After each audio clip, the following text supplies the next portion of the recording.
Bonjour et bienvenue sur ma chaîne YouTube. Dans cette vidéo, je vais essayer de vous montrer comment faire pour créer votre propre serveur web en utilisant DNS et Apache. Voilà, maintenant pour les prérequis, il vous faut juste un serveur Ubuntu. Ça peut être Ubuntu, ça peut être aussi Debian, en tout cas les systèmes Linux.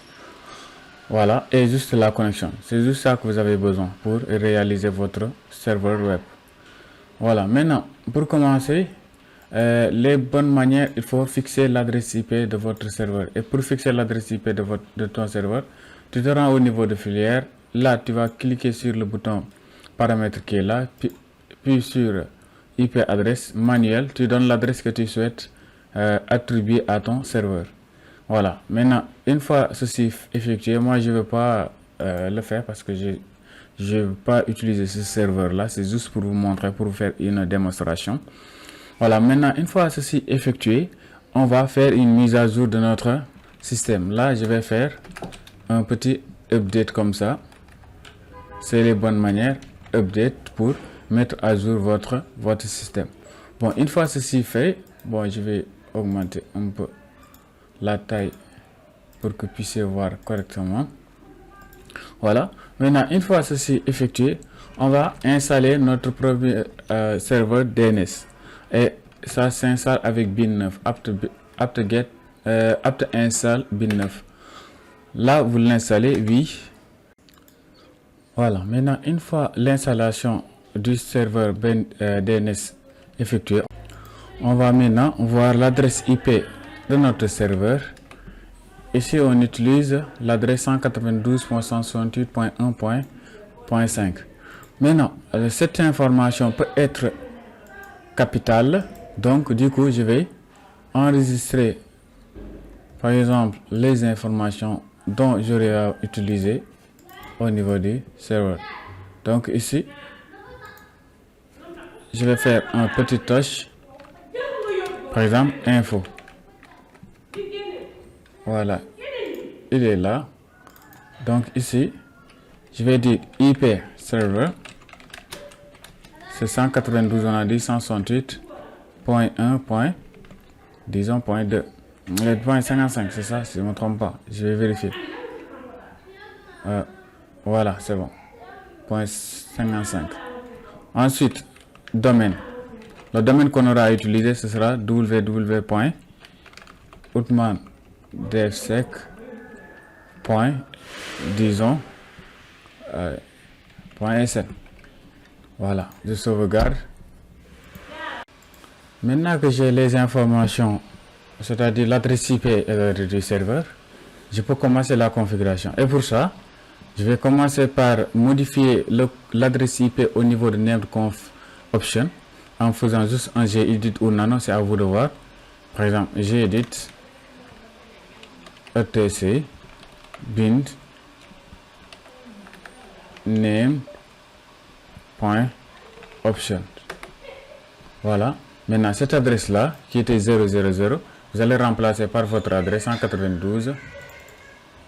192.168.1.55.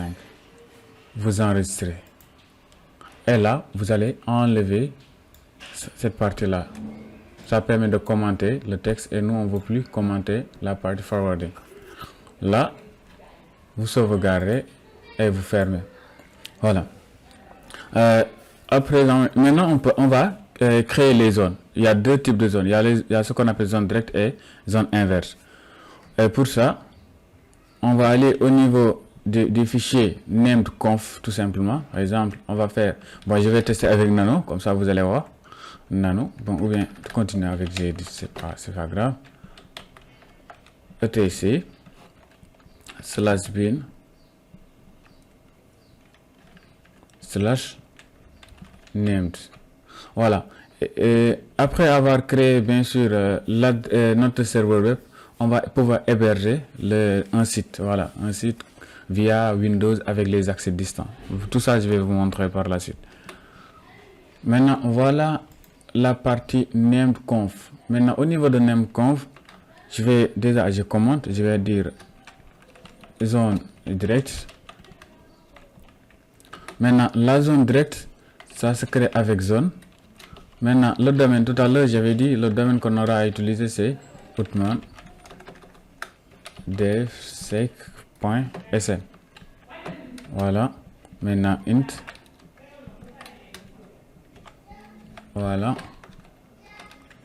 Maintenant, à ce niveau, je vais utiliser type master et file, le chemin qu'on va utiliser. Pour le moment, je n'ai pas encore créé les fichiers, mais par la suite, je vais les créer.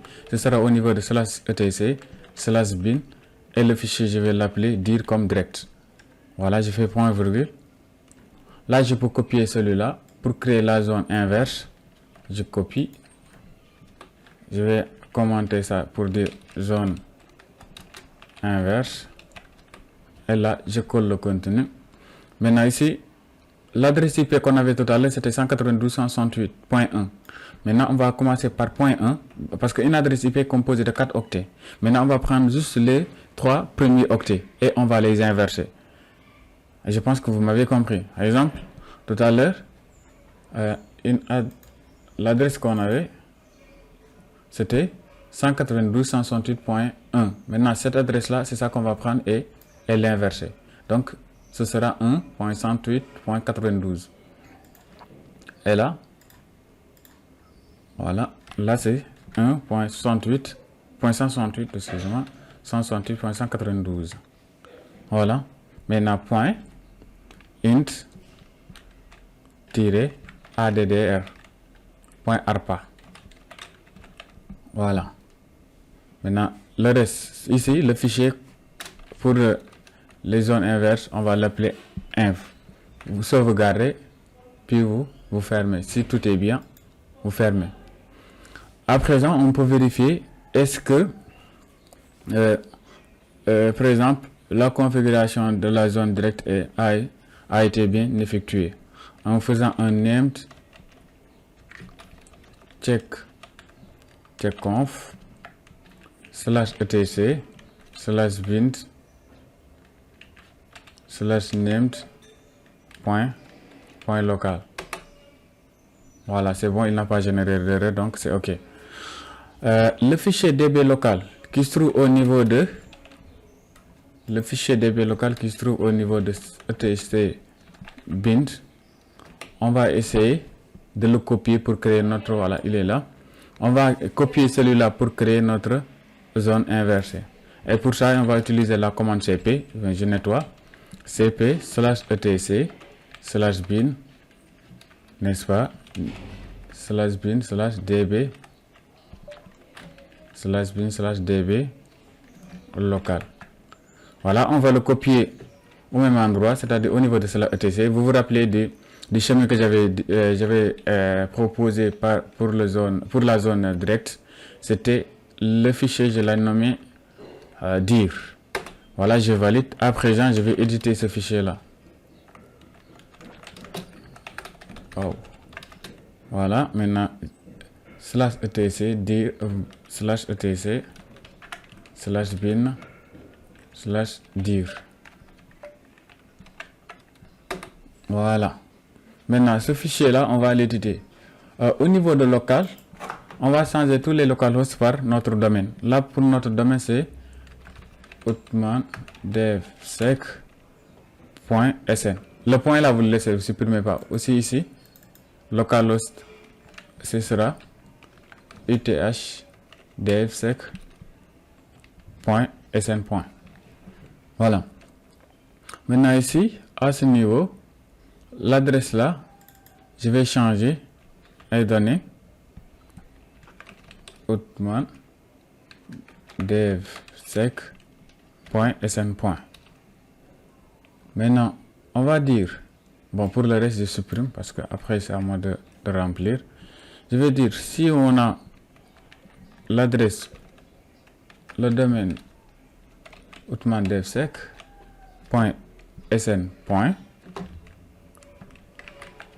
Bon, tout ça, je vais l'aligner.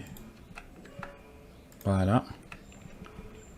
Maintenant, on aura A et l'adresse qu'on va renvoyer, ce sera 192.1.55. C'est l'adresse de notre serveur. De même que si on utilise www.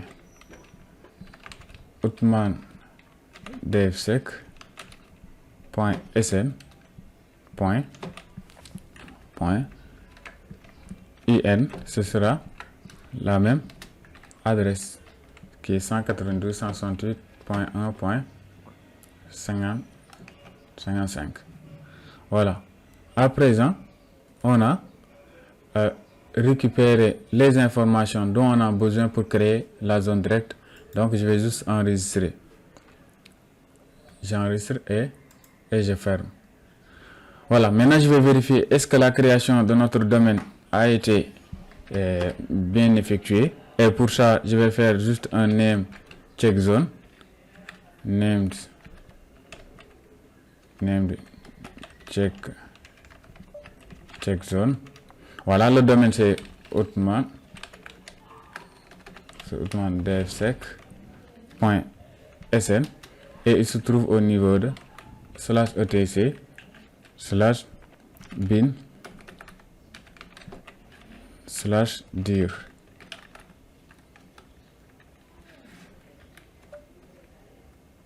/etc/dir. Voilà, la zone a été bien créée. Donc on va aller créer la zone inverse aussi. Et pour la zone inverse, on va toujours copier db local, mais cette fois-ci on va le renommer en inv parce que le fichier au niveau de named on l'avait nommé inv. Voilà, comme inversé. À présent, je peux modifier le nom, le fichier inv pour créer la zone inversée. Même chose ici, je vais donner le domaine qui est devsec.sn. Là aussi, outman devsec.sn. Voilà, je pense que c'est bien ici. Maintenant, à ce niveau-là, ce sera outman devsec.sn. Voilà, je vais supprimer cette partie-là et configurer manuellement. Si vous vous rappelez bien, au niveau de la zone inversée, j'avais pris les trois premiers octets qui sont là. Donc, ça me reste que celui-là.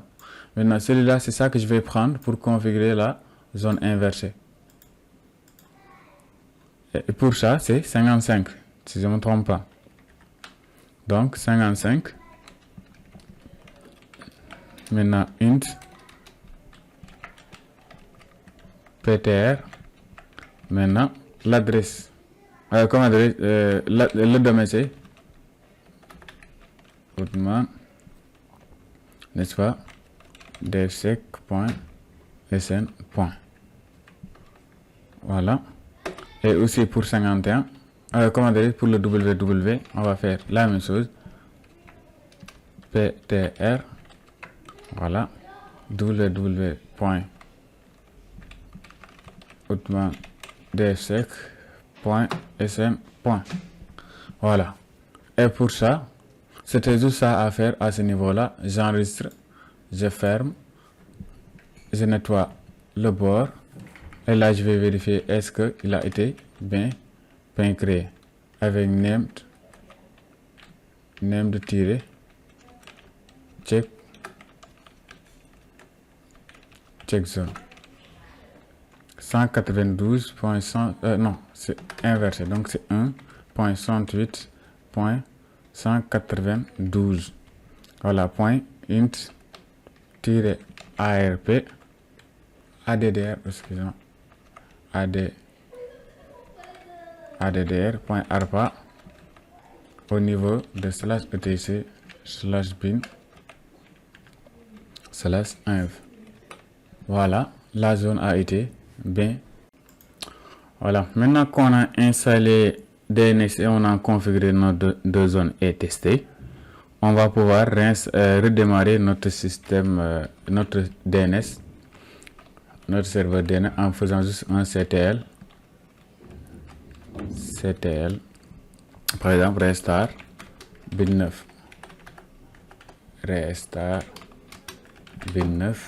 Voilà, ça vous permettra de le redémarrer directement. Maintenant, on va installer Apache en faisant juste apt install Apache 2. Voilà, vous acceptez, c'est vite fait. Voilà, maintenant que l'installation est terminée, on va aller au niveau on va aller supprimer le fichier index par défaut qui se trouve au niveau de var whtml. Exemple, je vais faire juste un rm /var /ww /html. Il y a un fichier index qui est là que je vais supprimer. Voilà, si je le supprime, à présent, sur ce fichier-là, il n'y a plus rien.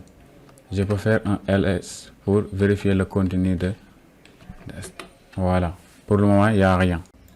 Après avoir supprimé le fichier index.html, on va aller au niveau du fichier apache config qui se trouve au niveau... Là, cette fois-ci, je vais utiliser nano. Voilà. /var, excusez-moi, etc. Tous les fichiers de configuration se trouvent au niveau de Apache. Au moins, lors de l'installation, vous choisissez, par exemple, de l'envoyer sur un autre répertoire. Voilà. Maintenant, là, en bas de la page, à la fin de la page, voilà, je vais ajouter serveur name. Voilà, www. Je pense que c'était Outman devsec.sn. Je fais CTRL X. Oui. Maintenant, serveur name, je pense que je l'ai bien écrit www.outman devsec. Voilà, je confirme. Voilà. Maintenant, à présent, je peux aussi redémarrer le serveur système ctl. Maintenant, restart Apache 2. Voilà. Et là, je peux faire un système ctl enable named. Voilà. Maintenant, tout est OK à mon niveau. Ça reste juste à héberger le site web au niveau du serveur. Maintenant, j'avais préparé un site que j'ai téléchargé. Il est là, je vais vous montrer avant de le déployer. Je pense qu'il était au niveau de téléchargement. Il est là. Le site, il est là. C'est ce site-là que je veux déployer maintenant. Vous voyez que là, il l'a ouvert en tant que code comme ça. Voilà.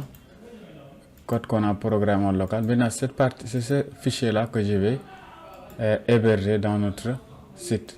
Et pour ça, vous allez télécharger l'application WinSCP qui va vous permettre de naviguer d'un système en autre.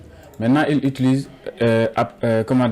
l'accès à distance SSH. Donc, pour ça, je vais installer SSH ici parce que par défaut, il n'est pas sur Linux.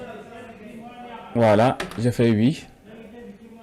Je ne vais pas faire la configuration sécurisée au niveau de Ubuntu. Si ça vous intéresse, n'hésitez à me le faire savoir. Si ça vous intéresse, comment sécuriser SSH, comme ça on va voir comment faire pour activer des clés et tout ça pour que vous puissiez vous connecter grâce aux clés primaires et publiques. Voilà. Là, c'est installé. À présent, je vais démarrer Apache. Voilà. Maintenant, le nom d'hôte, ici c'était 192.168.1.55. C'est toujours le port 22 par défaut, vu que je ne l'ai pas changé. Le protocole, vous pouvez utiliser le FTP ou SFTP. C'est le plus sécurisé.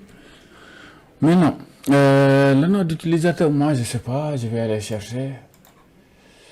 Pour ça, je vais faire juste /etc ou bien Xiaomi. C'est root, donc je me déconnecte. Xiaomi, c'est Outman. Donc le nom de l'utilisateur c'est Outman. Là, je vais faire Outman. Maintenant, le mot de passe R2T.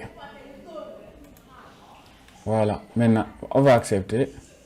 Il va établir. Maintenant, voilà les deux systèmes. Là, c'est le système Windows et ça, c'est le système Linux. Bon, je vais le déposer juste au niveau du document, ici. Donc, après, je vais faire le reste avec soit les accès toujours à distance avec SSH, ou bien de me rendre directement au niveau du serveur. Là, je vais retourner d'un pas en arrière au niveau de téléchargement. Téléchargement, il est où encore? Download, oui, c'est ça. Je vais le typer par rapport à la taille. Ah, il est là, pas besoin. Je glisse et je dépose. Je fais OK. Voilà. Là, il l'a bien envoyé. À présent, comme je l'ai dit, oui, je veux me déconnecter, c'est bon. À présent, on a deux manières. Soit je continue ici, à partir de là, ou bien de continuer le déploiement avec Windows en utilisant CM2. Voilà, mais les mêmes commandes qu'on va utiliser là sont utilisables là-bas.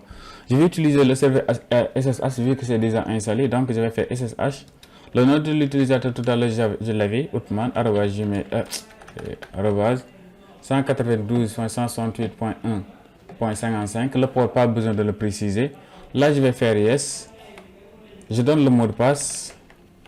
Là, j'ai accédé directement à notre serveur distant. Et pour vous le prouver, déjà, je vais me connecter en tant qu'administrateur. J'avais déplacé le fichier, si je ne me trompe pas, au niveau du document ou bien je ne sais pas. Je pense que c'est au niveau du document. Je vais faire d'abord un ls slash home slash document pour voir d'abord. Voilà, il est au niveau du document. C'est bien. Maintenant, l'emplacement initial prévu, c'est pas au niveau du document, plutôt au niveau de slash var etc home, comme HTML. Donc, je vais faire un petit copy, n'est-ce pas? Ou bien, je vais me déplacer d'abord au niveau de slash home, ou bien c'est la même chose. cp slash home document, le document qu'on avait. Voilà. Ensuite, je vais le copier au niveau, copier, déplacer. Vous pouvez le copier comme vous pouvez le déplacer. Quand vous le copiez, vous allez garder l'exemplaire au niveau de notre au niveau du répertoire source. Maintenant là, je vais me déplacer au niveau de slash var w html. Voilà, maintenant ls. Je pense que c'est bien. À présent, je vais dézipper le fichier avec unzip. Le nom du fichier ici c'est 2134. Voilà, il est dézippé. Voilà, mais à présent, je vais supprimer le fichier 31, comment dire 21, l'autre, le premier. Excusez-moi, point zip. Voilà. Maintenant, tout le contenu qui se trouve là, je vais le copier au niveau de home. Comment dire, au niveau de HTML.